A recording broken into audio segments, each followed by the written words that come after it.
அடிக்கடி இஎம்ஐயில் ஃபோன் வாங்கிட்டு இஎம்ஐ கட்ட முடியாமல் கஷ்டப்படுறீங்களா? ஒருவேளை நீங்கள் இஎம்ஐ கட்டலனா இனிமேல் உங்கள் ஃபோனை நீங்கள் பயன்படுத்த முடியாது. அப்படியான ஒரு விதிமுறையை ஆர்பிஐ கொண்டு வர திட்டமிட்டிருக்கிறாங்க.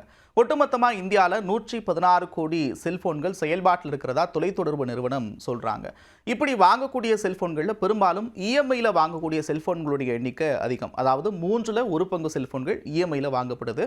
அப்படி வாங்கக்கூடிய நபர்கள் பெரும்பாலானவங்க முறையாக இஎம்ஐ கட்டுறதில்லை. இதனால் சிறு நிதி நிறுவனங்கள் கடுமையாக பாதிக்கப்படுறதா சொல்லப்படுது. இதை களையிறதுக்கு என்ன பண்ணலாம் அப்படின்னு யோசிக்கிறப்போ ஒரு புதிய நடைமுறையை ஆர்பிஐ கொண்டு வர திட்டமிட்டிருக்கிறாங்க. செயலி மூலமாக உங்கள் ஃபோனை லாக் செய்யக்கூடிய விதிமுறை. இது கடந்த ஆண்டு வரைக்கும் நிறுத்தி வச்சுருந்தாங்க. இப்போ அதை நடைமுறைப்படுத்துவதற்கான நடவடிக்கைகள் தொடங்கியிருக்கிறதா சொல்லப்படுது. அதாவது இஎம்ஐயில் நீங்கள் ஃபோன் வாங்குறப்ப உங்கள் ஃபோனில் டிஃபால்ட்டாக ஒரு ஆப்பை இன்ஸ்டால் பண்ணி கொடுப்பாங்க. ஒருவேளை நீங்கள் இஎம்ஐ கட்டலை அப்படின்னா உங்களுடைய ஃபோன் நிதி நிறுவனத்தினால் லாக் செய்யப்படும். உங்களுடைய தனிப்பட்ட உரிமைக்கு எந்த பாதிப்பும் ஏற்படாது. உங்களுடைய ஃபோட்டோஸ் இல்லை மற்ற விஷயங்களை நிதி நிறுவனத்தினால் பார்க்க முடியாது. அதே நேரத்தில் உங்கள் ஃபோனையும் நீங்கள் பயன்படுத்த முடியாத அளவிற்கு லாக் செஞ்சுருவாங்க. இந்த விதிமுறை விரைவில் அமலுக்கு வர இருப்பதா தகவல் வெளியாக இருக்குது. ஒருவேளை இது அமலுக்கு வந்துச்சு அப்படின்னா மற்ற விஷயங்கள் பொதுவாகவே எல்லா விஷயங்களும் நம்ம செல்ஃபோனை நம்பி தான் இருக்கிறோம்.